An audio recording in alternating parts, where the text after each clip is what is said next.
This is the Remnant 1, and we're just going to go on and jump into this series of, I'm going to do a volume 3, and the segment is going to be entitled in my history of plagues series, leprosy virus. You can see that now it does cause some severe discrimination, and I'm going to show you what I'm talking about in a minute. Just like the coronavirus, the leprosy also causes people to be confined. And just looking at this article for NFR, many Americans are stuck in other countries. Particularly, is a hot issue of Americans stuck in China, especially African or people of black descent. And this is, again, I'm looking at articles all over the internet and on YouTube, but just reading this article just says, many people are trying to return or have returned from Wuhan and different parts of China. Okay, as China are trying to identify and round up people that they feel that it has been exposed to this virus. But at the same time, this quarantine, this article kind of counter argues against the quarantine, because they feel it should be done in a way for these people not to be mistreated from rights and freedom of individuals in society. Okay, so I guess these quarantines are not going as well as they planned. Point being is this: because a lot of these Americans, especially those Africans, are being put out in the street, and they can't purchase anything. There's nowhere to take a shower, and they're pretty much stuck. All right. So in comparison to leprosy, you have a clean and unclean version, and we're going to talk about numbers today. And the leprosy, okay, which is stricken Miriam, was a result of going against the Most High. Now, I'm not saying that coronavirus are resulting in people going against the Most High. I'm not saying that it's because of people not respecting God, but it does show that God's in control. But in this situation, in Numbers 12, okay, we had a situation where Miriam, which is Moses' older sister, tried to go up against the Most High, and she was stricken with a unclean version, and therefore caused discrimination because she was sent out to the wilderness.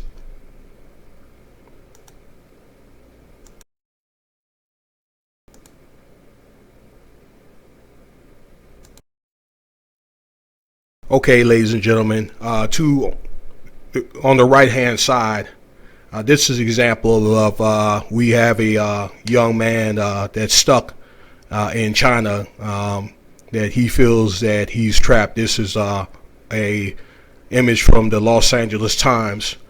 Okay, and there's many others, dozens of them that are stuck as a result of this lockdown thing, because the airports are closed. Okay, so we wish, or like to wish, Godspeed and good luck to this guy. Hopefully, some justice can be made to get these individuals out of Africa. Out of China. And back to their respective countries, being Africa, Americas, wherever. Now, this is number 12. I'm not going to read this word for word, and I would encourage you guys to read the scriptures on your own. But Miriam had and Moses' brother had opposed Moses. Aaron was not as stout as Miriam was, okay, but he did take in consideration of Miriam, I guess, his opposition to Moses and so forth. But Aaron did support his brother. Point being is this: Miriam was a leader, and she had rounded up a lot of the women and the children during the exile or the exodus out of Egypt. Okay, so she was a very respectable woman. Again, Moses' older sister, and she had also played as caretaker of his brother when he was a baby and when he was found by Pharaoh's daughter, along with Moses' mother. However, there was some type of rift between Miriam and Moses' wife, Zipporah, which was a Cushite, okay, basically like an Ethiopian. And for whatever reason, okay, maybe she felt that Moses was not the appropriate guy, the leader for the Israelites. So therefore, okay, she had opposed to that. She'd also opposed to Moses marrying a pagan woman, or allegedly, which was a Cushite. Zipporah was supportive, but she was very critical of Moses if he neglected his duties. Aaron was also very supportive of his brother, but he was open for suggestions. And because of Miriam, sometimes she didn't get it right, although she was a great leader, but she did kind of instigate it. Okay, the fact that Moses didn't always get things right, but that wasn't her position to do so. And Aaron had listened, but he didn't follow along with it. But point being is this, okay? The Lord had confronted Aaron and Miriam, and basically said this, that Moses was appointed, okay, as the divine leader. Okay, although Miriam had felt that Moses was, they say that Moses in the Bible, he had a slow tongue, okay, as well as, and Aaron was a well speaker, okay, but nevertheless, because of that, and I'll even show you that, okay, if you look into Numbers 12:6, okay, it says, he confronted the two and said, listen to my words. When there's a prophet among you, I, the Lord, reveal myself to them in visions. I speak to them in dreams. But this is not true of the servant Moses. He is faithful in all my house. With him I speak face to face, clearly and not in riddles. He sees the form of the Lord. And why then were you not afraid to speak against my servant Moses? And because that, God became very angry, okay? And therefore, if you look at verse 10, Miriam had become leprous, okay? And Aaron had got off with a warning. And because of that, Aaron was forced to send her off in the wilderness for 7 days, as kind of like a cautionary tale. And Moses, prior to that, had a warning himself from God, showing what he's capable of doing. Now, if you look at Exodus 4, chapter 4, that is, verse 6, he told Moses at the burning bush, okay, that he was going to be in charge, and he gave Moses a fair warning. Had Moses to put his hands inside his cloak, okay, and took it out, and it became leprous. But then again, that he reversed it. And if you look at chapter 7, okay, that he made Moses put his hands back into his cloak, and it restored him.